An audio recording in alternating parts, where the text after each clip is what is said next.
Welcome back, brothers and sisters. I am Braden. This is Langley Outdoors Academy, and thank you for stopping by. All right, guys, on this episode, we're going to continue to recap what happened in the midterms last night. Now, what we're going to focus on specifically right now is how our gun rights fared on the ballot initiatives that were going down in two separate states. I'm going to tell you right now, one is an amazing victory, and one has the potential to be an amazing loss. This is something that we've got to analyze because, one, we're going to be all happy and celebrating, and the other, get ready for the court battles if it continues to go in the wrong direction. Everything is linked in the description box below. I cannot wait to hear what you guys think about this one. Say a brief word from our sponsor, Established Titles, and then we're going to get it and talk about these two measures, which expanded rights and could curtail them. Can't wait to see you on the other side. The Established Title Packs give you 1 square foot of dedicated land in an estate in Edelston, Scotland, along with a certified crest like you see right here. This is based on a historic Scottish custom which will allow landowners to become lords or ladies, and if you act now, you can be in the LOA little plot so we can have our own little fiefdom. This is a fun and novel way to preserve the woodlands of Scotland. They work with global charities, One Tree Planted and Trees for Our Future, to support global reforestation efforts. You could officially change your name to Lord or Lady and get it on your plane tickets and also on your credit cards. This makes a great last minute gift, and they have couple packs which you can get adjoining plots of land together. In order to give the ultimate conversation piece for that special someone, Established Titles is running a massive sale right now. Plus, if you use the code Langley, you get an additional 10% off. Go to establishedtitles.com/Langley to support the channel now. All right, brothers and sisters, as I mentioned in the introduction, we're going to dive into the Iowa amendment into the Constitution, which is pro-gun rights, which passed. We're also going to dive into the Oregon Measure 114, which is a gun control measure, which is still up in the air, and it's extremely close.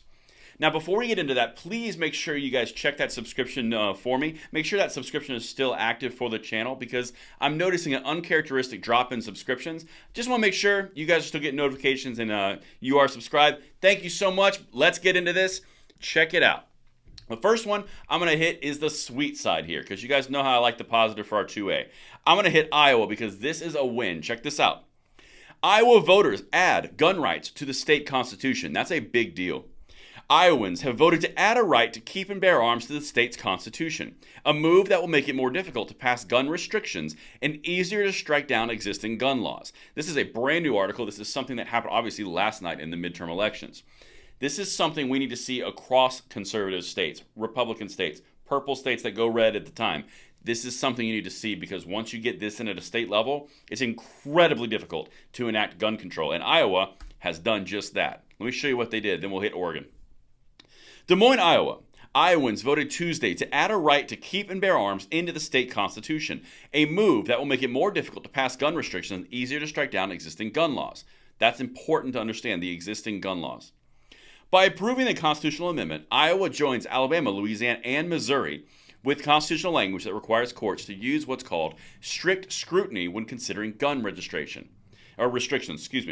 That's the important part, strict scrutiny. Basically, the court system has to say, this seems like you're being an infringement, and they'd be very strict, not lenient or liberal with it. Keep going. That standard will make it very difficult for courts to uphold limits on gun possession, ownership, or use, such as future efforts to require more extensive background checks or outlaw some kind of firearm. That's the important piece right there. You got AR bans, mag bans, red flag laws, all of it was just stymied because it got added into the Iowa Constitution that you can't do that. That's why there was such an uproar. That's why we covered on this channel. Gun control advocates want that long game. Iowa just circumvented the entire thing. It's good on Iowa. I got one more thing, and then we're going to dive into it, but this shows you what you can do in your home state. Republican lawmakers began about 4 years ago to seek a constitutional amendment, which requires approval by two separately elected legislative assemblies. They passed the language in 2019 and 2021 to get the measure on this year's general election ballot. 4 years, and now they don't have to worry about any more of the gun control infringements that are coming from the left side of the aisle. That's incredibly important because it's not only now, it's also the future. But speaking of the future, let me show you what happened in Oregon. It's currently happening. Here's the high level for Measure 114. Just to remind you guys, this would change the procedure to purchase a firearm, including requiring a permit, background check, and safety training for anyone who wants to purchase a firearm. This measure also prohibits the manufacture or sale of ammunition magazines that hold more than 10 rounds. This is the most extensive gun control ballot initiative that they've put forward yet. Right now, it's sitting at 50.3 for yes to enact it and 49.7 to not. This is incredibly important to understand that Portland and Eugene are taking the state into this scenario, which will ultimately end up in a lot of lawsuits. But let me show you what the actual numbers break down as, and this is how close this is. Yes votes is 50.3. It's 719,477 to enact this. 709,570 to say no. You are within 10,000 votes in Oregon. This is why it's so important to get out and vote, because this measure could fall or rise depending on how many people were actually actively voting. This is incredibly important because, as you can see in Iowa just solidified gun rights into their constitution. That's pretty solid. Oregon is on the path to passing this if it does not change. Even though the governor race is a little bit different, I'm going to keep you updated.